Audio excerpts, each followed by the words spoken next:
오늘 나눌 말씀의 제목은 거절된 가인의 제사입니다. 창세기 4장 7절을 제가 봉독해 드리겠습니다. 내가 선을 행하면 어찌 낫을 들지 못하겠느냐? 선을 행하지 아니하면 죄가 문에 엎드려 있느니라. 죄가 너를 원하나 너는 죄를 다스릴지니라. 가인과 아벨의 이야기는 우리들 모두가 너무나도 잘 알고 있는 성경 스토리입니다. 성경의 가인과 아벨을 모티브로 한 존 스타인백의 소설 에덴의 동쪽은 제임스 딘이 주연하였던 에덴의 동쪽이라는 영화로 크리스천이 아닌 일반인들에게도 아주 친숙한 스토리입니다. 가인은 부친 아담처럼 농사하는 자로서 땅의 소산으로 제물을 삼아 여호와께 드렸습니다.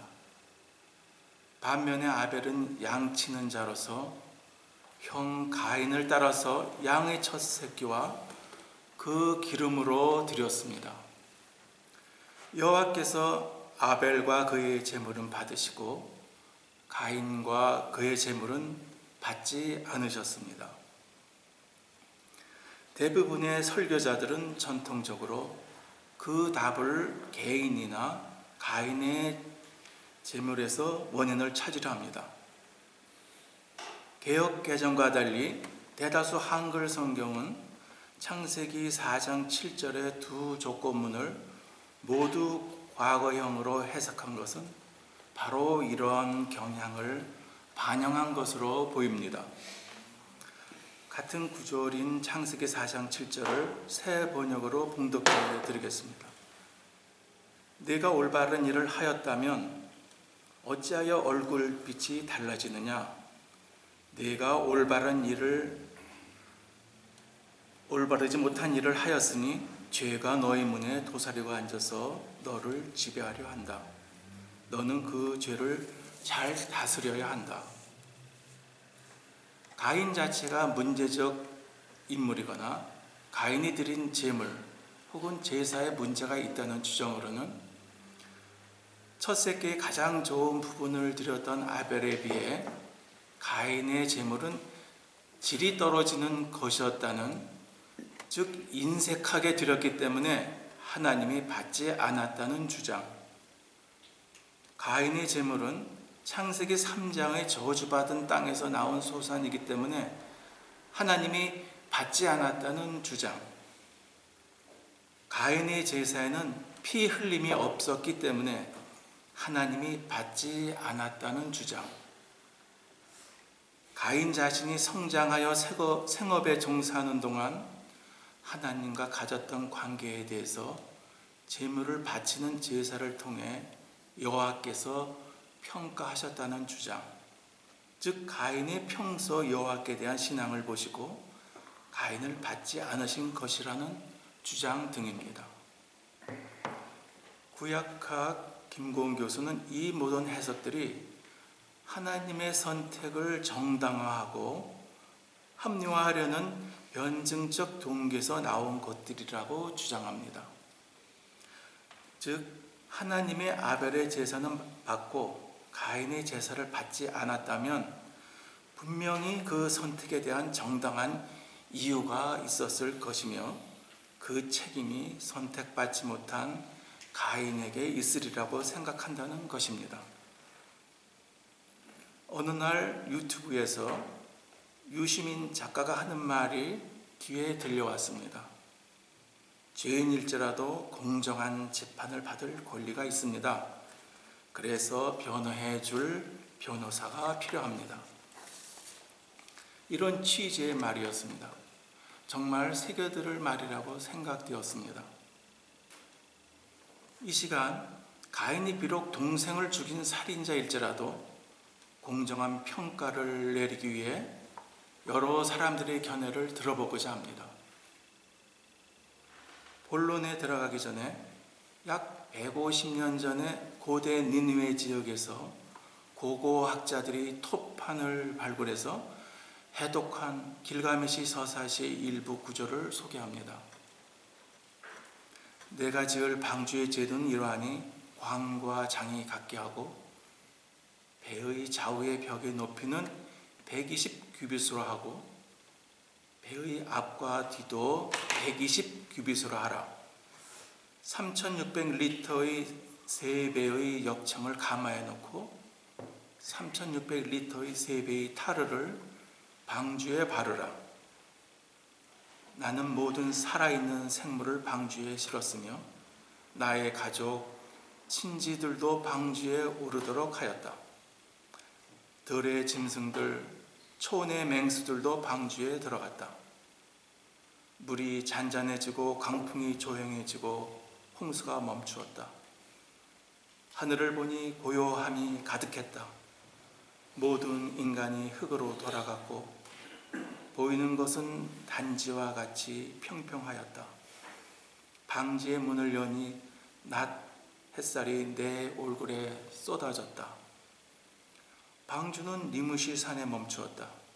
니무시 산에 걸린 방주는 움직이려 하지 않았다. 닷새가 가고 엿새가 가도 니무시 산에 걸린 방주는 움직이지 않았다. 이래가 되던 날 비둘기를 내보냈다. 비둘기가 떠나갔다. 다시 돌아왔다. 비둘기가 발 디딜 곳을 찾지 못하여 돌아왔다. 제비를 내보냈다. 제비도 떠났다가 다시 돌아왔다. 제비도 발 디딜 곳을 찾지 못하여 돌아왔다. 까마귀를 내보냈다. 까마귀는 날아가 물이 빠진 것을 보았다. 먹고 하늘을 한 바퀴 돌고 똥을 싸더니 돌아오지 않았다. 성경이 노아의 홍수 부분을 읽는 줄로 착각하신 분도 계실지 모르겠습니다. 이 길가메시 서사시의 일부를 읽어드린 이유는 성경은 이래야 한다는 우리의 선입견을 버리고 성경 자체가 우리에게 어떻게 말하는지에 귀를 기울이는 것이 중요하다고 생각해서입니다. 이제 본론으로 들어가서 가인에 대한 여러 성경학자들의 의견을 들어보겠습니다. 첫 번째로 고대 해석자들의 견해입니다. 고대 해석자라는 말은 주전 300년에서 주 200년 기간을 풍미했던 무명의 학자들을 지칭하는 말입니다.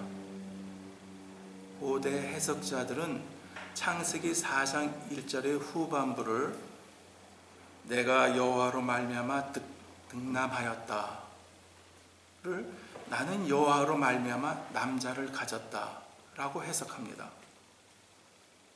그래서 고대 해석자들이 내린 결론은 가인이 반은 사람이고 반은 천사의 모습을 한 사단의 아들로 믿기 시작했습니다.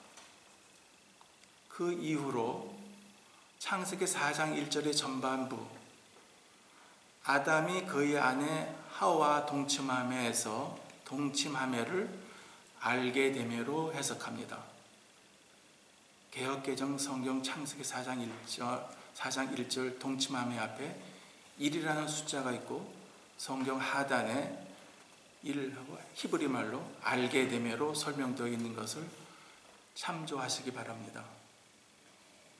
그래서 고대 해석자들은 창세기 4장 1절을 다음과 같이 번역합니다. 아담은 자신의 아내 하와가 천사 샤마엘과 동침하여 임신하여 가인을 낳았다는 것을 알았다. 그는 사람이 아니라 천사와 같았고 그래서 하와는 말하기를 내가 남자를 얻었는데 정말 여호와의 천사 같았다. 이러한 해석은 간단히 가인은 사단의 아들로 간주되었습니다. 그것이 바로 가인이 아벨을 죽인 이유입니다.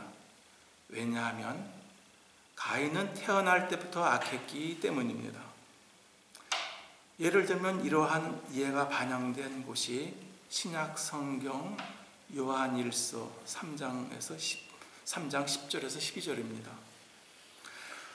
이러므로 하나님의 자녀들과 마귀의 자녀들이 드러나게 된다.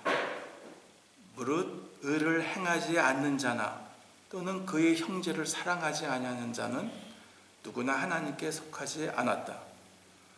너희가 처음부터 들은 소식은 이것이니 곧 서로 사랑하라는 것이다. 가인과 같이 되지 마라. 그는 악한 자에게 속하여 자기 동생을 죽였으니 무슨 이유로 동생을 죽였느냐? 자기의 행위는 악하였고 자기 동생의 행위는 의로웠기 때문이다. 유사하게 교부 토툴리안도 그의 저서 인내에 관해서 해서 사단의 시에 의해 임신을 하게 되어 그녀는 아들을 낳았다 라고 기술했습니다. 가인과 아벨의 전체 이야기는 선과 악이라는 고전적인 논쟁으로 판명되었습니다. 악의 화신으로 태어난 가인은 처음부터 사악했었습니다. 어떻게 하나님이 사단의 자녀가 드리는 예물을 받는 것이 가능할 수 있겠습니까? 두 번째로는 모형론적인 가인입니다. 초기 기독교인들이 구약의 이야기를 읽는 가장 손하는 방법들 가운데 하나는 신약의 사건들을 예견하는 것으로 모형론적으로 읽는 것입니다. 아벨은 죽임을 당한 목자로서 여겨졌으며 이것은 즉시 그가 선한 목자로 불려지는 예수님을 예견하는 것처럼 제안되었습니다. 이러한 전승이 발달되면서 전체 이야기를 십자가의 암시로서 이해하게 되었습니다. 어거스틴은 그의 저서 신의 도성에서 다음과 같이 기술했습니다. 하지만 가인은 질투를 피하라는 하나님의 명령을 경솔하게 받아들였다. 실제로 질투의 죄가 가인의 마음 안에 강하게 커지면서 그는 계획적인 악의를 가지고 자신의 동생을 살해했다. 그가 바로 세속 도시를 세웠던 인물이었다. 그러나 그가 또한 양치는 목자 예수를 죽인 유대인으로 상징되었다. 더불어 양떼를 치는 목자 아벨은 그리스도를 예표했다. 세 번째로는 양치기의 윤리학 관점으로 보는 요람 하조니의 견해입니다. 성서 본문은 하나님께 제사를 드릴 생각을 먼저 한 사람이 가인임을 강조합니다. 땅에서 어렵게 수확한 많지 않은 곡식 중 일부를 취하여 하나님께 감사 예물로 드릴 생각을 한 사람이 가인이었습니다. 이전에 하나님은 땅을 저주하시고 인간에게 그것을 경작하라고 명하셨습니다. 가인의 아버지 아담에게 내 이마의 땀을 통해 네가 빵을 먹으리라 라고 말씀하셨습니다. 가인은 하나님께서 그의 아버지에게 명하신 대로 땅을 경작하는 농부가 되었습니다. 가인은 그것이 저주와 고통일지라도 하나님의 뜻에 복종했습니다. 그리고 그 마음에 하나님이 허락하신 것에 대한 감사하는 마음을 가져 제사를 드렸던 것입니다. 왜 하나님은 그런 경건의 사람, 즉 하나님의 명령에 복종한 사람, 아버지의 가르침을 행한 사람의 제사를 받지 않으셨을까요? 반면 하나님은 양치는 일에 대해서는 한마디 말씀도 하지 않으셨습니다. 아벨이 양을 치기 시작했을 때 그는 하나님께서 명하지 않은 어떤 것을 행하는 셈이었습니다. 아벨은 땅이 저주받았기 때문에 사람이 그 땅을 섬겨야만 겨우 입에 풀칠을 한다는 것을 알았습니다. 그리고 다음과 같이 생각했습니다. 양들은 인간이 수고하지 않아도 알아서 먹고 살기 때문에 양을 친다면 나는 저주받은 땅을 섬기는 일에서 자유롭게 될 수 있을 것이다. 다시 말해 아벨은 땅의 저주를 피할 방법을 발견한 것입니다. 그래서 아벨은 하나님의 뜻이 아닌 자신이 원한 양치기를 했습니다. 그리고 아벨도 또한 가인을 따라 제사를 드렸습니다. 그럼에도 불구하고 하나님이 아벨의 제사를 받으십니다. 어떻게 이런 일이 있을 수 있는가요? 가인과 아벨 사이의 경쟁 이야기는 구약 성서에서 반복해 등장하는 두 가지 모델을 제공합니다. 성서 본문은 독자들에게 극명하게 대조되는 두 선택지를 제시하고 그들로 하여금 하나님의 선택, 즉 올바른 선택이 우리의 선택과 반드시 일치하지 않음을 깨닫게 합니다. 첫 번째는 농부의 삶입니다. 경건한 가인은 땅에 대한 저주와 그 저주받은 땅을 경작하라는 아담을 통한 하나님의 명령을 도전할 수 없는 것으로 받아들였습니다.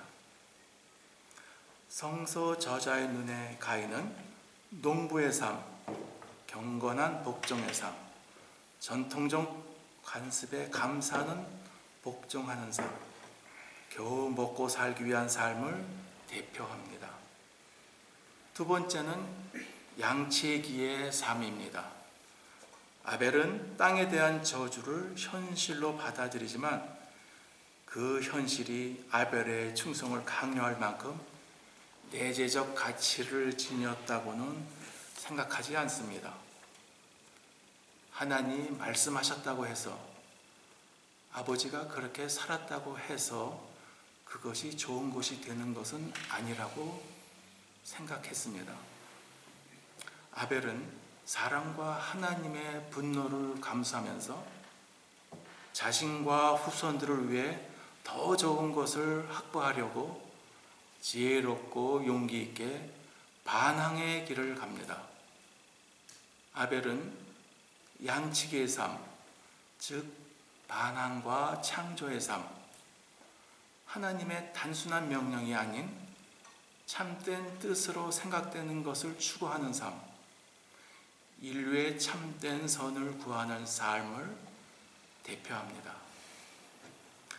성서 이야기에 따르면 하나님이 인간을 에덴에서 내보낼 때 양치기로서의 삶을 명하신 것은 분명 아닙니다.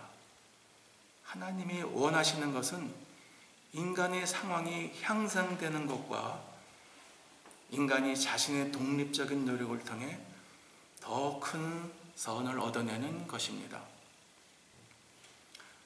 가인의 제사가 왜 거부당했는지를 설명하실 때 정확히 그 메시지를 전하십니다. 창세기 4장 7절의 전반부입니다. 내가 왜 화를 내며 왜 네 얼굴이 떨어졌느냐? 내가 더 잘하면 네 얼굴이 들리지 않겠느냐? 하나님은 더 나은 선을 위해 노력하는 사람, 즉 남이 시키지 않아도 스스로 무엇인가를 좋게 만들려는 사람의 재물을 받으십니다. 하나님이 아벨에게서 이 특징을 보셨고 이것이 아벨의 재물을 받으신 이유입니다. 하나님은 종교, 재물, 명령에 복종하는 것, 조상들이 했던 것을 답습하는 일에 특별히 관심을 두지 않으십니다. 하나님은 우리가 하나님의 말씀이라 여기는 것을 행하는 것에도 그다지 관심을 보이지 않습니다. 가인의 경우에서처럼 이 모든 것은 한쪽으로 치우치면 짐승적인 삶의 일부가 되기 때문입니다. 마지막으로 네 번째는 영국 더럼대학교 구약학 교수인 모볼리의 견해입니다.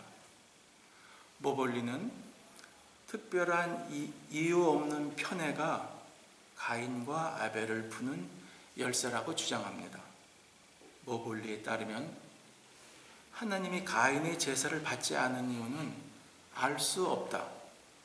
적어도 성경 저자는 그 이유를 우리에게 명시적으로 말해주지 않는다는 것입니다. 그렇다면 그 이유는 무엇일까요? 가인의 입장에서 말하면 하나님은 정당한 이유 없이 가인의 재물을 받지 않으신 겁니다. 가인의 이야기를 에서와 비교해 보면 이런 입장이 결코 불강한 것이 아님을 알 수 있습니다. 에서 이야기에서도 불공평한 선택이 중요한 모티브로 사용됩니다. 모볼리는 이런 해석이 인간 실존의 경험과도 잘 일치함을 지적합니다. 사람들이 모두 똑같은 출발점에서 인생을 시작하는 것이 아니라는 것입니다.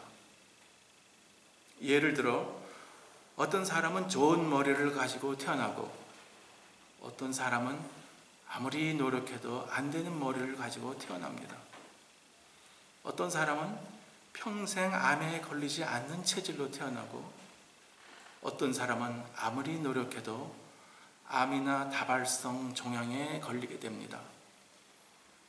이처럼 어떤 사람은 다른 사람보다 운이 더 좋아 보입니다.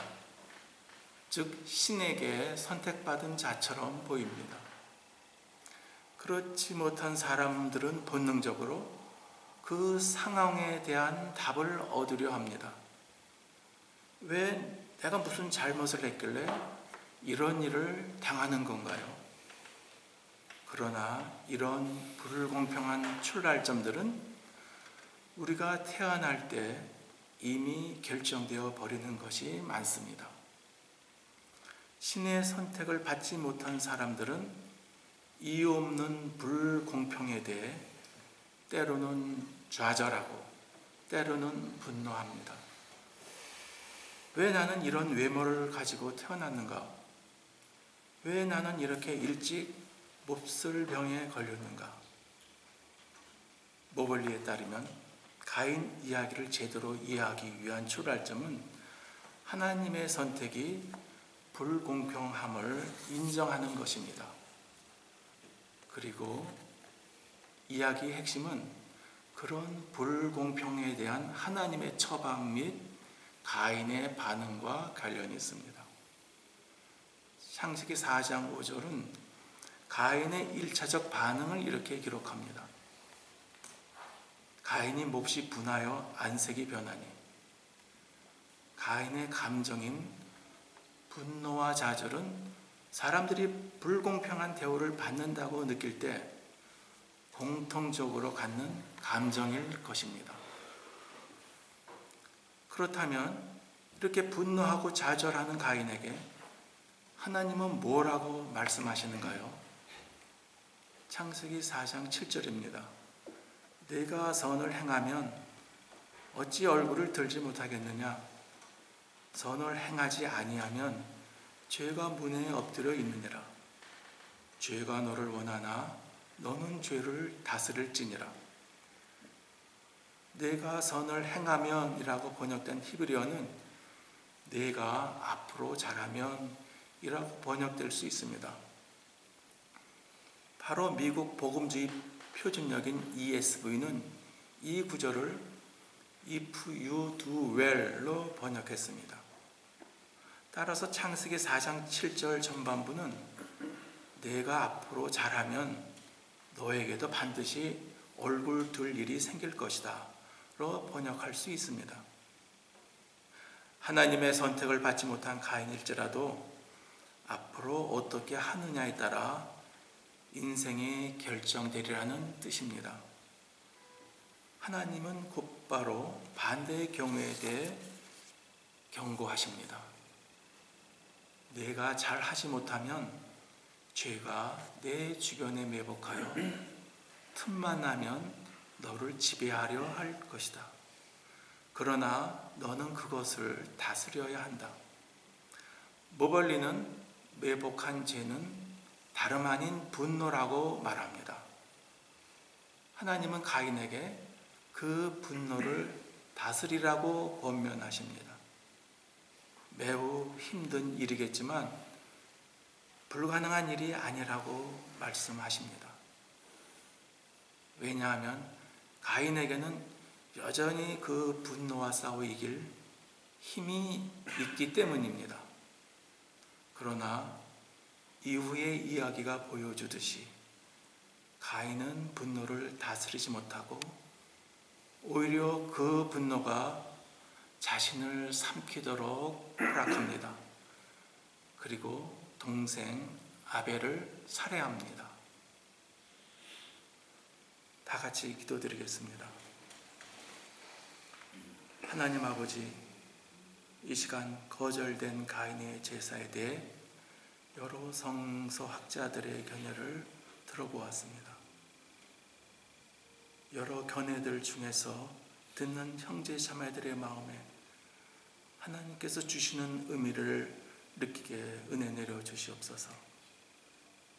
하나님 아버지, 뇌성마비 중증 장애를 겪고 있는 성명의 자매 찬양이 귓가를 맴돕니다. 공평하신 하나님, 예수님의 이름으로 기도드립니다. 아멘.